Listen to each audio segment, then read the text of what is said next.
welcome to the MessianTics Podcast, a podcast about all things Messianic Judaism. Each episode, we will be sharing our opinions as we tackle some of the biggest issues in Messianic Judaism. Now here's your hosts, Rabbis Eric, David, Jonathan, and Toby. Hey everyone, this is Rabbi Toby. This is the MessianTics Podcast. We're happy that you joined us this week, and I'm here with Rabbi Eric and Rabbi Jonathan and Rabbi David, and we are finding ourselves with this episode in the middle of I guess what you could say a holiday season. This episode is coming to you between Easter and Passover. Now, this is an interesting year because, as we know, especially if you are Messianic, then you know that God's calendar and the biblical calendar, it's its own thing. It's what I've always called the Hebraic calendar or the biblical calendar. It is not the same. When God laid out the biblical calendar for his children and for his people, there was no January, February, March, April. The calendar started at a completely different time, the month of Nisan, of course, which is around the springtime. And what that means is, and again, if you're Messianic, I'm preaching to the choir. What that means is just about every single biblical feast, and I'm talking about the feast from Leviticus 23, we're talking about Passover, we're talking about Rosh Hashanah, Yom Kippur, all those always are on a different day every year. And that's because biblical calendar is a lunar calendar, the Gregorian calendar, which is the January, February, March, is a solar calendar, and it's a Roman calendar. It's completely different. This particular year, though, is interesting because Easter fell on March 31st. That was Easter Sunday for the Christian church. And For some of the Christian church, right. And see, there are things about, I had no idea, we were talking about this today before we hit record, that there's a Greek Easter. Well, okay. You have Western and Eastern is a lot more than just Greek. But. Right. And so we have Easter either has happened or it's about to happen, depending on who you are. And you have Passover, which is on April 22nd, sundown, April 22nd. So we have this stretch, and I think that it allows us to, or at least us for the MessianTics team, we kind of stepped back and looked at that and said this is a great opportunity to kind of talk about the differences, and it's always around this time of year. It's usually Easter and Christmas is when social media goes crazy with especially Messianic believers, because you do have Messianic believers who are very, very zealous about these holidays, and they want to let everybody know, their Christian brothers and the world, that Easter is not biblical and Christmas isn't biblical. So we're kind of in the throes of that right now as well, where the second part two of that. Yeah. At any point in time when I get on Facebook and I'm scrolling through, I'll get some kind of meme that's meant to either poke at Christians or shame Christians in some way because, hey, Jesus didn't do Easter. Jesus didn't do an Easter egg hunt. He had a Passover Seder, and that's all true.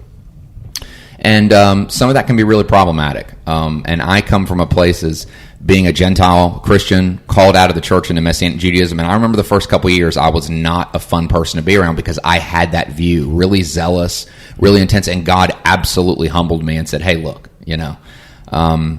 I'm not saying this stuff isn't true, kid. You know it is, but your attitude is all wrong. So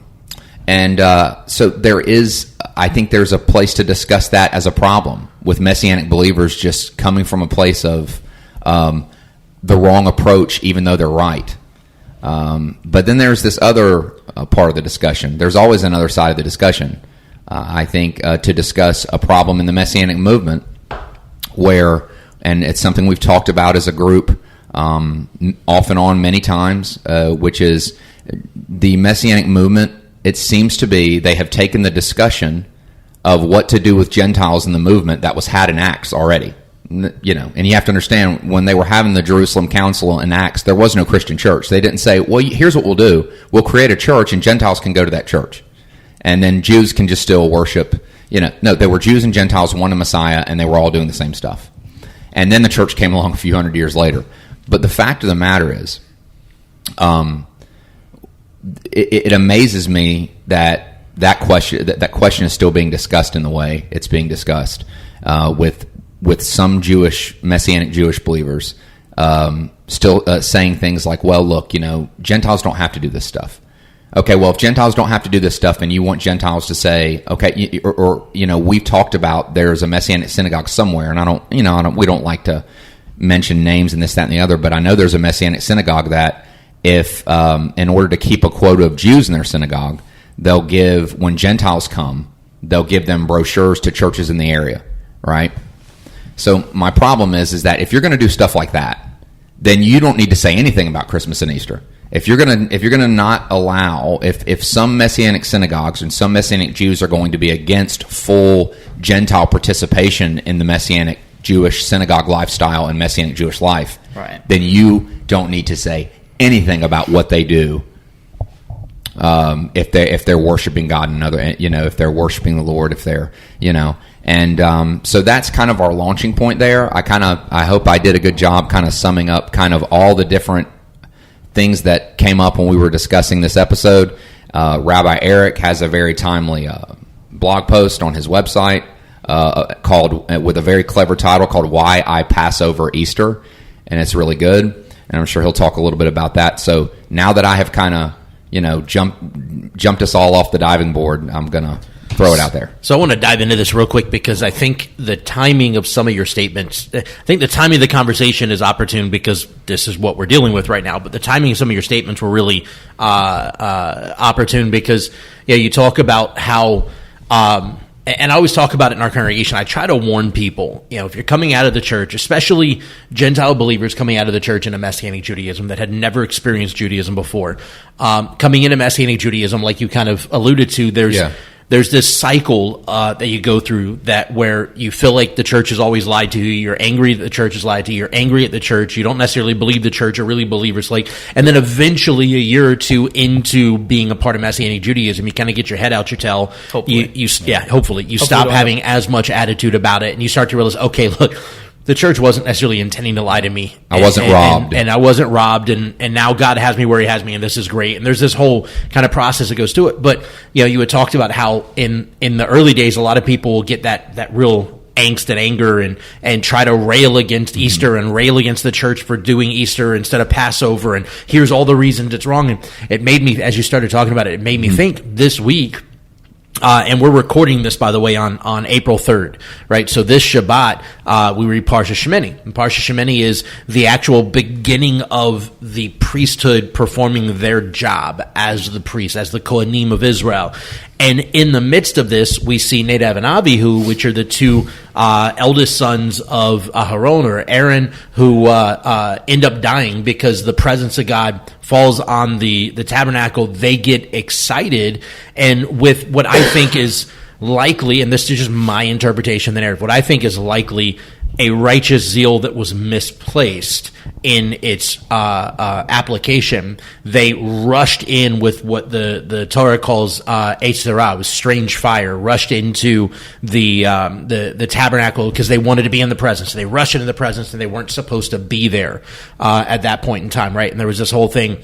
And then we also read in our Haftarah about Uzziah, right? David is bringing the ark to Jerusalem, and instead of making sure it's carried the right way by priests on their, or the Levites on their shoulder, and he throws it on a fresh cart with an oxen, and it's being towed along, and it hits a pothole or something, and starts to teeter, and Uzziah, again, the right zeal, he's got righteous zeal, but it's misplaced in how he handles it. And in this case, it was misplaced because they shouldn't have been in that scenario to begin with, but David did something that wasn't right already.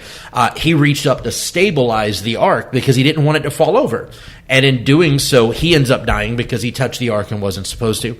And so we see this idea of this righteous zeal that's just misplaced in how it's approached, how it's applied. And I see some of that same attitude, some of that same approach in the way that a lot of Messianic believers will attack Christians about Easter, and so on. Like we just did a Passover Seder for a church on the last Thursday, which is really always weird when we do Seders a month before Passover for churches. But we do these demonstration Seders for churches so that they can kind of get a better idea of exactly what happened and what they're celebrating and what it really means. And for this particular church, they wanted it done on the Thursday before Easter. And so we came and did the Seder for them and walked them through and said, look, this isn't Passover.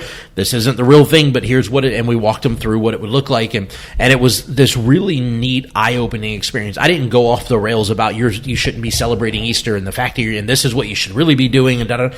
We just shared with them the beauty of what Messiah partook in, of what was happening and why it happened at that time and so on, and watching the eyes just kind of pop open as they start to see pieces of the gospel narrative that they had never truly understood before in its fullness start to, like, that full picture comes together was mind-blowing. Several of people, there are tears in their eyes as they're thinking through it and processing.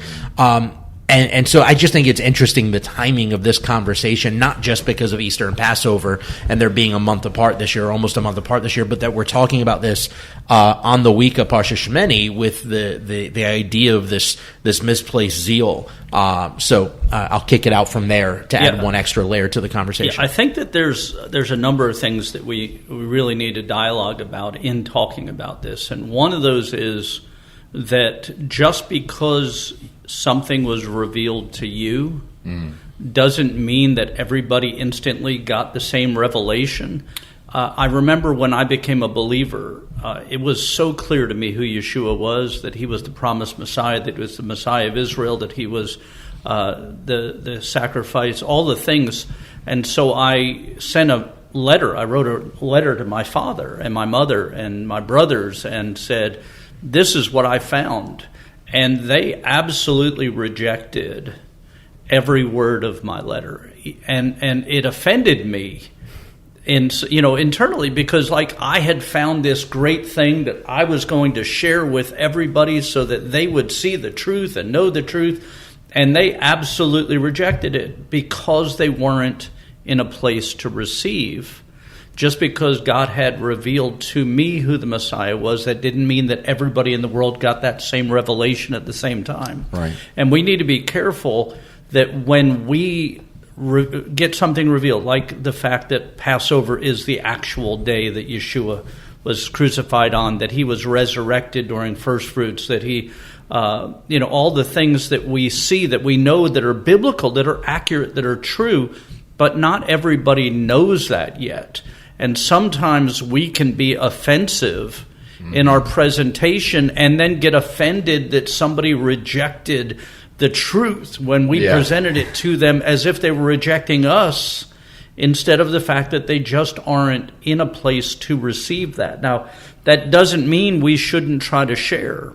Right. And we shouldn't try to present these things. And I'm a firm believer that, as Rabbi Toby said earlier, part of the fact that there is a Easter celebration is because there was a division between Jewish believers and non-Jewish believers that took place in the early believing in the first century. We had this rejection of Gentiles by Jews and this rejection of Jews by Gentiles, right, that both brought about this needing of a separate time. And you can study about the division over the fact that the Christian church, part of it said, we don't want to celebrate the resurrection on the Passover specifically because that's a Jewish holiday. But that resulted from a rejection by the Jews of believers and this back and forth division that goes on. So I absolutely believe that we should not be celebrating Easter for a number of reasons, but I don't even have to get to all of the stuff that you read on the internet and the memes and all the hateful stuff. I just think that God gave us a calendar that he wanted Israel to be a light to the nations, that they would join. You know, God chose the Jews not so that the Jews would be separate, but that so the Jews be a light and a group that shared with the non-Jews so that they would become part of this. He chose us so that he could choose them also, not so that there be a division. But in order to see that, people have to be willing to open their heart, their mind to the Lord, to the fact that they might be wrong about something, both in Messianic circles and in Christian circles, and see this unity that God wants. I was fascinated this week, and this is going to be a little controversial. So this on March 31st was proclaimed about 10 years ago to be Trans Awareness Day or Trans something day. It happened to fall on March 31st, which on the calendar this year happened to be Easter, because Easter doesn't fall on the same date on the Greco-Roman calendar every year either, just like the Passover doesn't fall on the same date on the Greco-Roman calendar. And everybody was up in arms when the president and others you did a proclamation. Now, let me say, I am absolutely fundamentally against this deceptive movement of trans and all that. So I'm not validating that in any way. Right.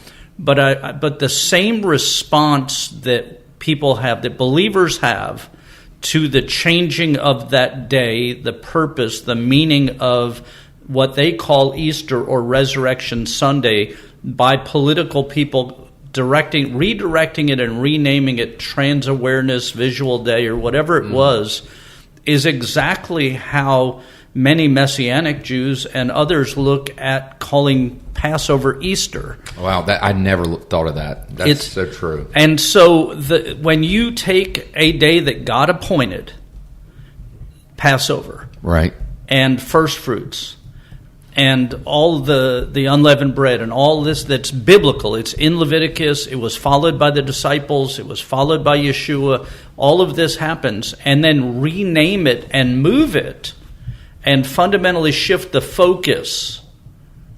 The body of believers has done by changing Passover to Easter the same thing that they're complaining about when governmental people changed Easter to Trans Day.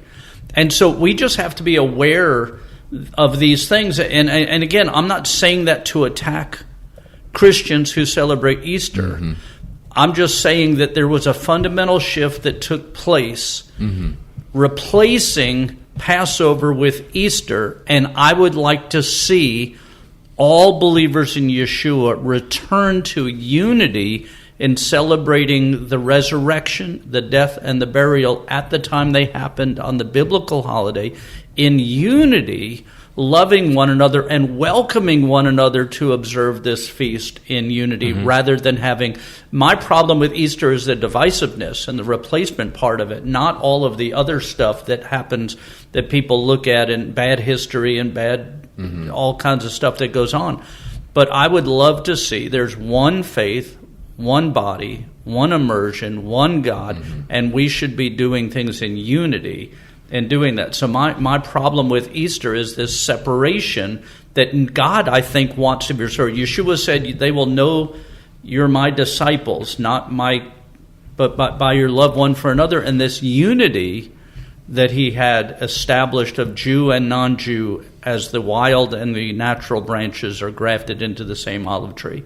So as we're talking about that, that's a real thing we need to be aware of, and we need to do that in a way that's not hateful or hurtful, but loving and instructional and welcoming. And until the Messianic movement gets over itself in some ways with the division between Jew and Gentile. Yes, there are Jews, yes, there are Gentiles, but there's one body of believers made up of those. And until we become welcoming of the non-Jewish believers into full observance, as you said, in full participation, Rabbi Toby, that separation is built not by just the Christian church, but by the Messianic movement. Right. And we need to own that. Yeah, I almost feel like, I hate to say this, but I almost feel like there are some Messianic Jews that are almost like happy that there's the church because, oh, good, that's a place for the Gentiles to go. Yeah. And not everyone feels that way. And when we say this, guys, I just want to put a qualifier in there. We're not saying that's every Messianic Jewish person. It's actually in the, I would say, most of the Messianic Jews that I've met are very welcoming. Most. But there's that few. But it only takes a few in the right position, I think, to cause a problem, cause a ruckus, and to cause division. Yep. And I think in a large part of it is I think there's a desire, or maybe not even a desire. I think it's a fear. I think and we've talked about this before on the show. I think there's a fear among some Messianic leaders that if we allow too many Gentiles in, that what is supposed to be a Jewish thing will lose its Jewish identity. And historically, I can see the relevance of the fear, because that's in essence what generally did happen, which gave us the church as we know it from the 3rd and 4th century on. Right. So I can understand that, but at the same time, we'll say that we believe that Messianic Judaism is an end-time revival, that this is something God has done to bring back the kind of Jewish root of the faith and to reestablish it as this end-time prophetic revival thing. And my question is if we actually believe that, then why are we afraid that God doesn't have the ability to secure and maintain the Jewish identity even as he brings more and more non-Jews into this reality? And I think that's an important thing to wrestle with, because I oddly enough, so I'm an avid proponent for discipleship and especially for being in the Word of God on a daily basis, right? And that's not to say that I do it every single day without missing it, but I try to prioritize spending time in the Word every day. And one of the ways that I have found to hold myself accountable is I take a picture of what I'm something that I'm reading from, and I post a verse with that picture in the Bible on my social media every day, just as a way of keeping me accountable. And that was my original intention. It was, I started doing the posts during COVID, and it was just a way to keep me accountable. And during that period, we were all at home. We all realized how easy it is for things to fall through the cracks when you literally have nothing else going on. And I said I decided to start posting that as a way of holding myself accountable. And then people started reaching out to me, going, "Dude, I really appreciate that. It's helped me get re-energized to get in the Word and da-da-da. If I'd missed somebody's message, hey, I saw you didn't post anything today. Is everything okay? Well, this is cool. This is gone somewhere else." But yesterday I posted from Isaiah 56 because it just jumped out at me as I was reading it, right? And it's not that I haven't read it before. I've read it countless times, but Isaiah 56, I'm going to read most of the whole chapter. It's a short chapter, but I'm going to read most of it. Isaiah 56 verse 1 says, "Thus says Adonai, preserve justice, do righteousness, for my salvation is about to come, and my righteousness to be revealed. Blessed is the one who does this, the Son of Man who takes hold of it, who keeps from profaning my Shabbat, and keeps his hand from doing any evil. Do not let a son of a foreigner who has joined himself to Adonai say, Adonai will surely exclude me from his people." Again, I'm going to read that. "Do not let a son of a foreigner who has joined himself to Adonai say, Adonai will surely exclude me from his people. Nor let the eunuch say, Behold, I am a dry tree. For thus says Adonai, to the eunuchs who keep my Shabbatot, who choose what pleases me and hold fast to my covenant, I will give to them my house, in my house and within my walls, a memorial and a name better than sons and daughters. I will give them an everlasting name that will not be cut off." Verse 6, "Also the foreigners who join themselves to Adonai to minister to him and to love the name of Adonai and to be his servants, all who keep from profaning Shabbat and hold fast to my covenant, these I will bring to my holy mountain and let them rejoice in my house of prayer. Their burnt offerings and sacrifices will be acceptable on my altar, for my house will be called a house of prayer for all nations. Adonai Elohim, who gathers the dispersed of Israel, declares, I will gather still others to them, to those already gathered."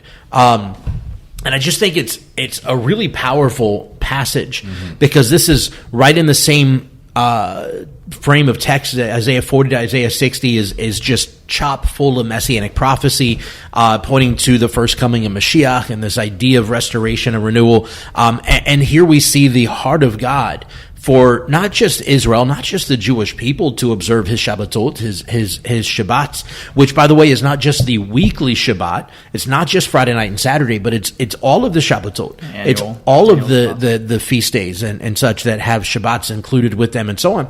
He says, don't let anybody who adheres to the Shabbat, who has joined themselves with the people of God, who have joined themselves with Adonai, say, Adonai will surely exclude me from his people. And what is it that we and the modern Messianic Jewish movement are doing? And I say we corporately, even though none of the four of us at this table currently are guilty of this, right? At least as best I know. But the reality is that we corporately within Messianic Judaism are doing exactly that. We're excluding people. We're telling people, hey, it's great that you believe in Jesus. Like, this Jesus thing is great. He was really for everybody, but maybe you should believe in Jesus over there, and let us keep our stuff and you do your thing. Your corner. And so, yeah, I think it's the fact that you made that statement even before we started recording this episode, Rabbi Toby, you made the statement that, it's ridiculous that we'll jump on people's cases about Easter and stuff, but then not let them participate in Passover, not let Gentiles participate in Messianic Judaism and Passover. And I think it's an unreal problem that we have, that we are very actively keeping people away rather than drawing them in. And I can tell you from my own experience in being invited to minister in churches, doing Passover Seders and teachings and stuff, there's a hunger. Like, they don't necessarily understand it yet, but there's a hunger. There's a desire to know more. And as soon as they start to see it and the pieces come together, there's a legitimate awakening that you can see in their eyes that is happening in their spirit. It's not abrasive. We have more and more and more people come to our congregational Seder every year from the church. And I'm not even concerned with whether or not they ever show up in our synagogue. My heart is to at least give them an opportunity to hear an even deeper understanding of the truth that they believe in. And we have more and more people from churches that come. We have churches that buy entire tables at our Seder and bring their leadership staff or bring people from their church, just so that they can come and get a deeper understanding of what exactly it is that Yeshua did for us and why it was done at a specific time frame and why so much of it had so much imagery pointing to the death, burial, resurrection of Yeshua. It's unreal. And so I think that there's, like we said earlier, I think there's definitely a misplaced zeal that is in how we in Messianic Judaism react to the church when it comes to Easter and Christmas and so on. And at the same time, there's also a misplaced zeal in some of Messianic Jewish leadership about the place of Gentiles within our communities, within our ranks, within what God is doing here. And I think that there is a zeal. I think it's a righteous zeal to protect what Messianic Judaism is, but I think it's a misplaced zeal to think that we have to protect it from the people God is calling in. And that doesn't mean that he's calling every Gentile in at this moment. Right. I think every Gentile believer at some point will realize the value of this. We see that in the prophecies, that there will come a day where everybody will come and celebrate Sukkot and so on and so forth. But between now and then, I think God is more and more opening up hearts. There's an amplification of those from the nations in the church who have a yearning for more understanding of the Jewish context and root of our faith. Right. All the more kind of a different direction, I guess, but to prop up your point is to all the more reason to eschew and get rid of, point out and get rid of a lot of the bad claims that are made about things like Easter, a lot of the symbolism and things involved in it, because that stuff, I actually really liked. There was a post the other day that Rabbi Eric shared that I really liked, and I have it here with me, but it says, everything built on a foundation of lies and deception will only stand until the winds of truth blow. And if the entire Messianic movement builds on a foundation, if the foundation of why Passover versus Easter is built on the idea that Easter is this pagan thing that so many claim it is. And I'll be doing a class on that in the future, so, shameless plug. If we build upon that, and that's the reason Christians come to our synagogues is because they're like, well, I want to worship God. I don't want to do that pagan thing. I don't want to participate in this, that, or the other. And they build their entire life, their entire reason for worshiping, where they worship, how they raise their family and their children, based upon things that are generally just not true. What you'll find in the next 2 generations is it won't be the atheists that come after us. It won't be the Wiccans that come after us. You know who it'll be? Right. Our children. Mm-hmm. If you have any hope of keeping your children in this movement, then we have to teach them the truth and the truth about history and about a lot of the things associated with that time frame and the complexities and the nuances and human behaviors associated with why one becomes more popular with the church and why church history kind of leaves off doing a Passover Seder versus not doing one, which again is largely changing today. But if you teach it based on bad information, then it's always your children that find out. Always your children. It's why why do we see so many young people leaving Protestant evangelical churches today in droves? Like young people. Yeah, young people, grown-up children, adult children, people, not even teens, but people in their 30s, their 20s, who are like, they find out, oh, what my parents told me wasn't necessarily biblical or wasn't necessarily true. And rather than recorrecting their faith with good information, they just leave. And that's, but again, when you see how strong some people come on about things like, being anti-Easter in the Messianic world, there's a lot of Messianics who if you were to ask Christians, what do Messianics believe? There's a lot of them who would probably identify you more based on your hatred for Easter and Christmas than for your love of Messiah and your love for the Jewish people. One of the statements that my wife makes on a regular basis is, if all we do is spend all of our time telling people what we're against, when are they ever going to know what we're for? Right. That's true, yeah. Right. Yeah. And I think there's, to pair with that, this is just another problem that I have with the Messianic world, is that in its fight against Easter, there is a grand forgetfulness of the resurrection in the Messianic movement. Like, grand. And I'll posit this question is, why are we here if not for the resurrection? What does the Passover point to? Yeah, the death means nothing if he didn't resurrect. Right. What does the Passover point to? The Passover ultimately foreshadows the resurrection. Matter of fact, Hebrews even talks about a lot of the feasts and festivals that way. They foreshadow the coming of Messiah, of the fullness of the Torah that is found in Yeshua.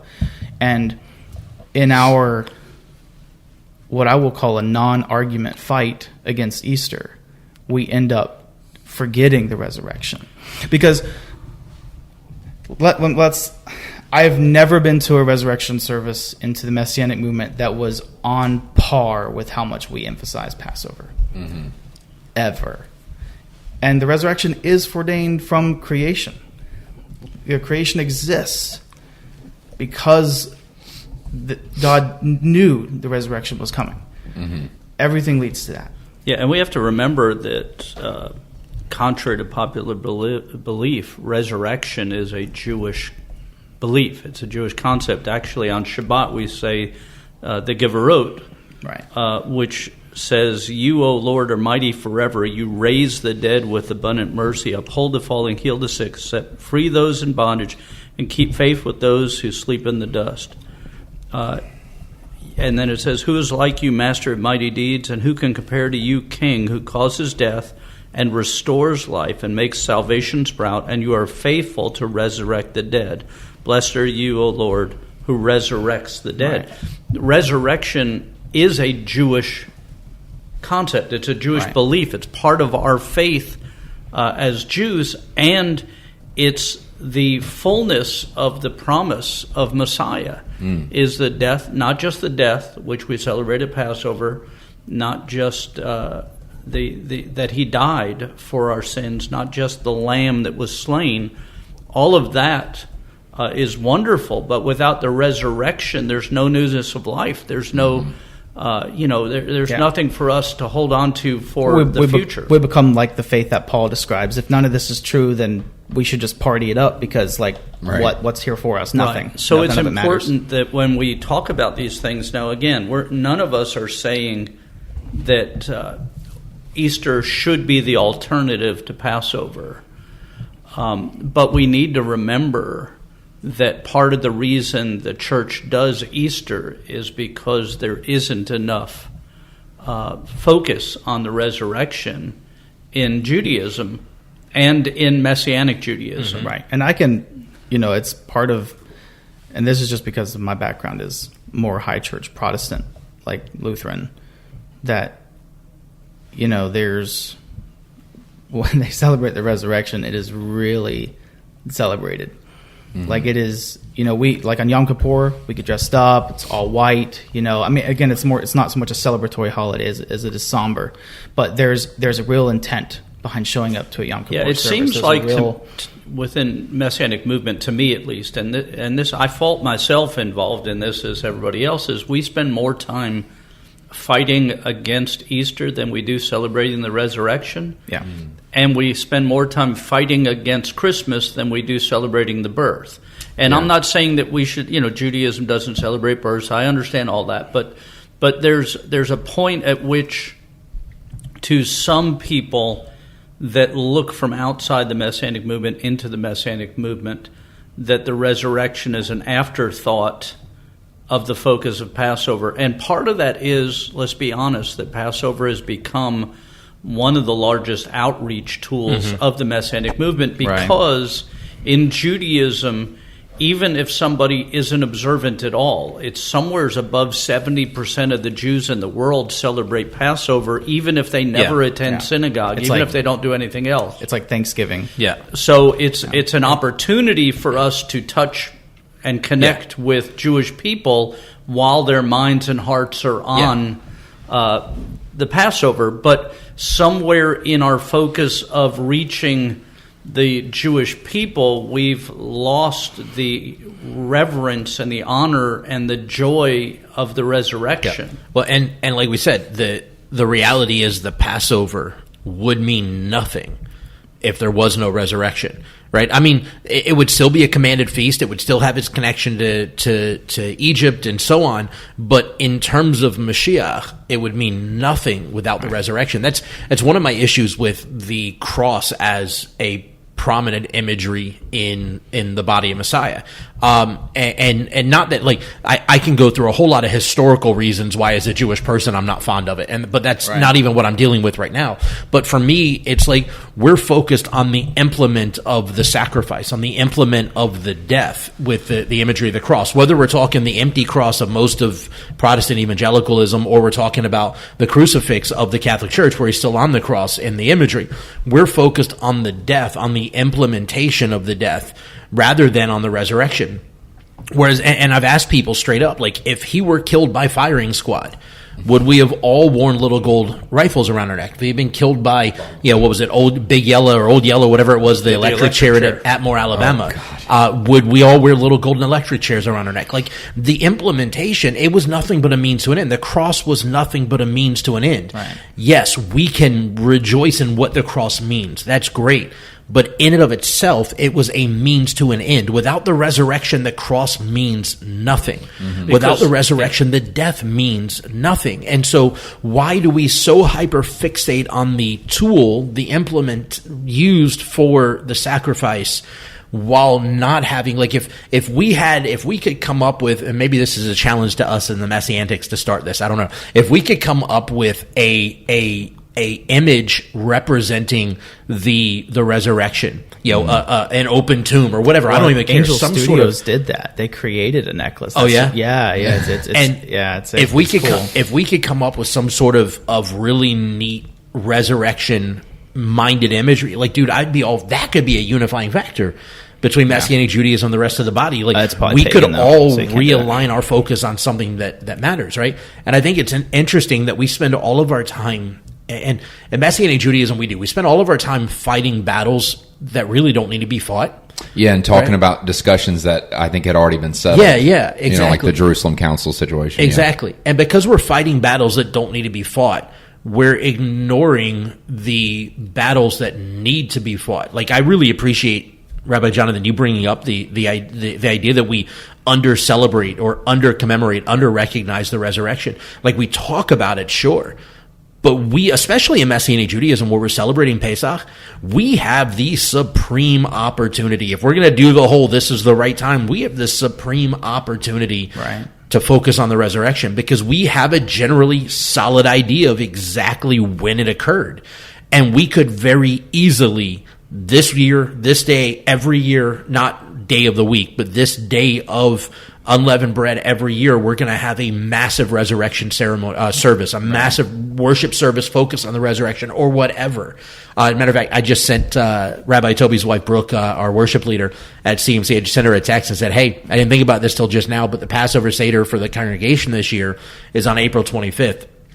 April 25th at sundown, sometime sundown to early morning, like midnight or early morning on Thursday, on the 26th this year, would be when Yeshua resurrected. Because we know he resurrected sometime after sundown, and then that next morning at first light, the ladies came and found the tomb empty. It's like this year our Passover Seder is at the point in time that he would be resurrecting in that period of time. It's like, so what do you think about the music at the beginning, the worship music at the beginning of our Seder? Because we always have a few songs at the beginning to set the atmosphere, and then a few songs after our meal to reset the atmosphere and bring us all back together. It's like, what do you think about the songs at the beginning of the Seder being focused on the sacrifice, and the songs after the meal being focused on the resurrection? Because I think that's just it's the prime opportunity, right? You can't beat the imagery and the connection. So she hasn't responded yet. She may not be awake, which kudos to her, because I wish that was me sometimes. But but I think, that's a phenomenal idea. But yeah, I agree. We need to do better. Yeah. I feel like that should be, like, if we ever make catchphrase T-shirts, "Do better" should be better. One of those. Like, we need to stop. Just stop. Yeah, I just don't, and just, shifting back on what we were saying earlier about, the pockets of Messianic Judaism and the particular individuals that are either apprehensive or as some websites say, hard-nosed in their policies about Gentiles. My question is that what you are doing is not just not cool, it's not just not wrong, it smacks against what God said in his word through the Apostle Paul, when he said that Gentiles are to provoke the non-believing Jew to jealousy. So when you limit Gentiles, when you prohibit them from doing things, from having full participation, you're putting your prized horse for reaching non-believing Jewish people in the stable. Because, to me, again, and I'm not going to tell any stories because I've told many of them. In my experience, what gets the stories I've heard from believing Jews today who were non-believing, their big thing was, I saw these non-Jews doing this stuff, and I'm like, hey, that's my stuff. And they seemed so happy, and I'm like, not only are they doing my stuff, I'm not doing my stuff. They're so happy doing it, and I'm not. And I wanted to know why, and they told me why. So it amazes me that you're going to, that like a synagogue would direct a Gentile to a church, or say, no, you can't do this here at this synagogue unless you convert. And I'm like, how are you going to get what the Bible says the Bible's economy is? Jews are lights to the nations. The nations are going to provoke the non-believing Jews to jealousy, all to get God's restorative work back. While it's true that it's the height of arrogance for those in the Christian world to change the date from Passover to Easter for a celebration that God established, it's also the height of arrogance for Messianic Jews to separate themselves from the non-Jews and call that which God called clean unclean, and that which God called the Commonwealth of Israel not the Commonwealth of Israel, and what God called the wild branches grafted into the olive tree not that.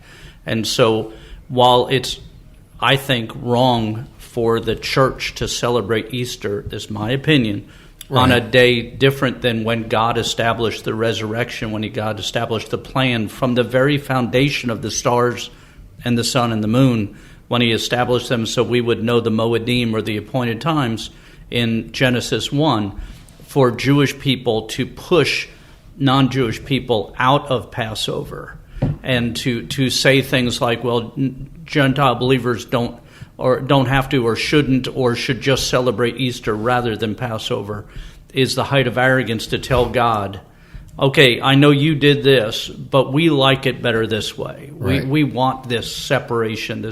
I think it spits in God's face. I think so too, and I think even the seemingly harmless comment that I have received, and from people that I really like and love and admire, and it really cut me to the heart. You know, when you're at a get-together or when you're at a conference and you have to keep your game face on, when a Jewish person who is just as saved and loved by God as you are, and they look at you and say, well, you know, you don't have to do this, right? And I'm like, wow.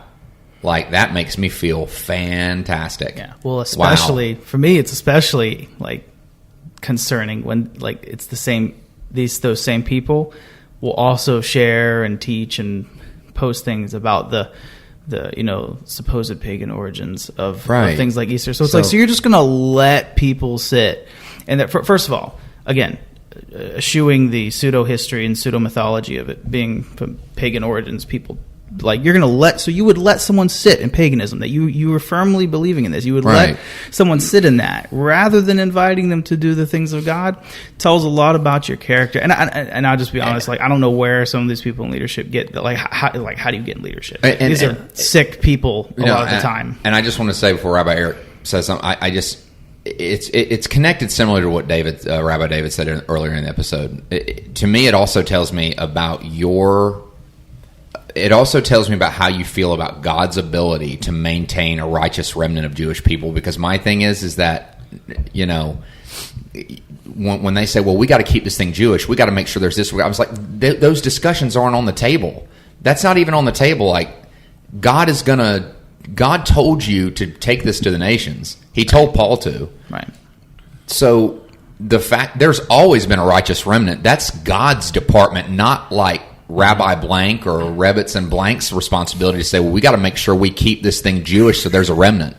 Like, that's not... Yeah, agreed.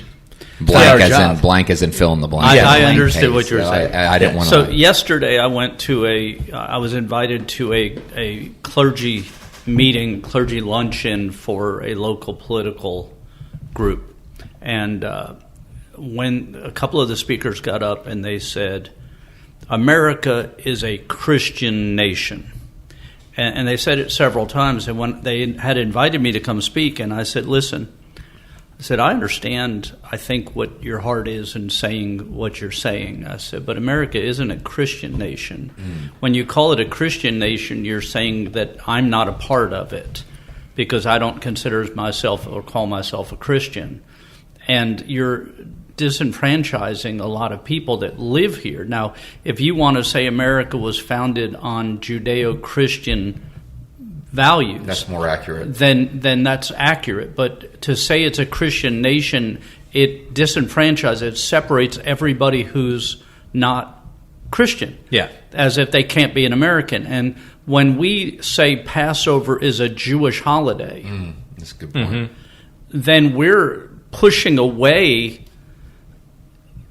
90% of the body of believers and saying you're a separate group from us. Which, unfortunately, I think there are those that is their intention when they say that. Right, but it's horrendously wrong. I agree 100%. And we need to understand it. So as we wrap this episode up, I just want to make it very clear for those who are listening, because I know that there's people who listen to us who listen to and hear different things than what we're saying from what we're saying. So none of the four of us are promoting or saying that Easter should even exist. We should all be serving and worshiping and remembering the resurrection on the day it happened, which is during the Feast of Unleavened Bread after the Passover, according to the biblical calendar. Right. But we are saying that we need to be more loving and kind in how we share that with people, understanding that not everybody is where we are at the moment. Not everybody has got the revelations that we have, the understanding of the Scripture. And if you try to force feed people stuff, all they're going to do is regurgitate it. Yep. And we need to be careful about that. Or reject it. Or reject it. And will cause even greater harm doing that. And so as God brings everybody, because God brought me to it, and Rabbi Toby to it, and Rabbi David to it, and Rabbi Jonathan to it at different times in our lives, as God brings people into alignment with His Word, we need to be welcoming them as they come into the singular body of believers known as the Commonwealth of Israel, according to what Paul teaches.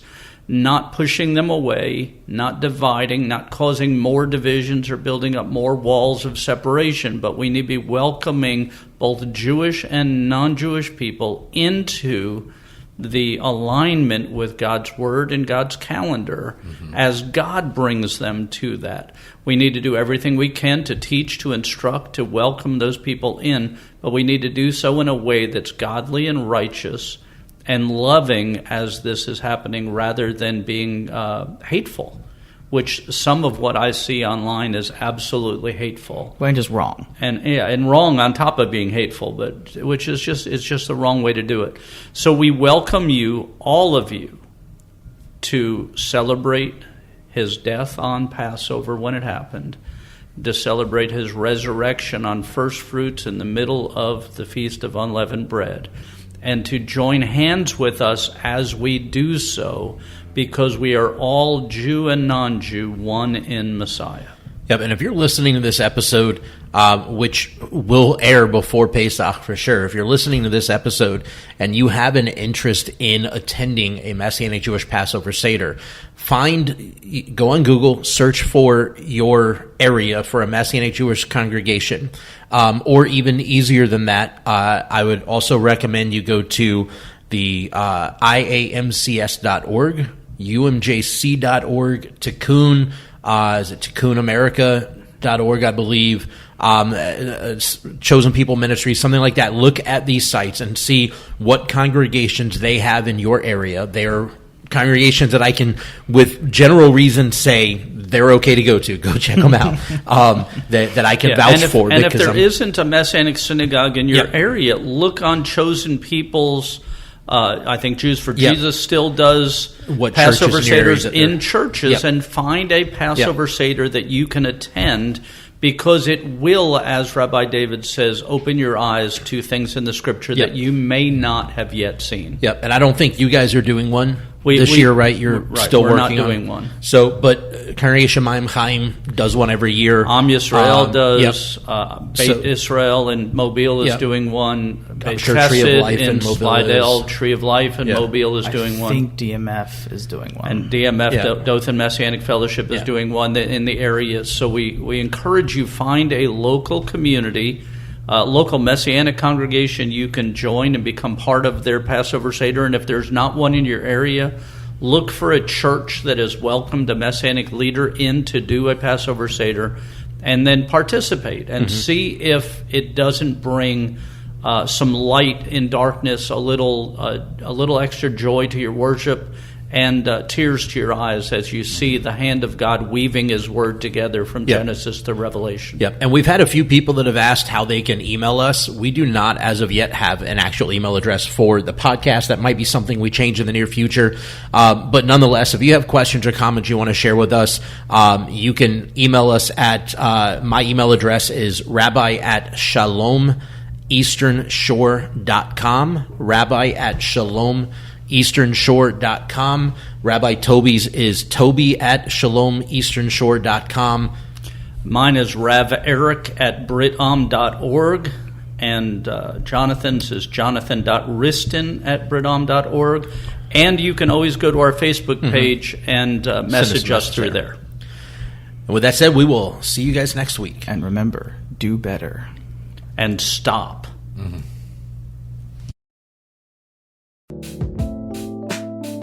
Thank you for listening to the MessianTics Podcast. Make sure to subscribe so you can be notified every time we drop a new episode. And be sure to follow and interact with us on social media at MessianTics Podcast.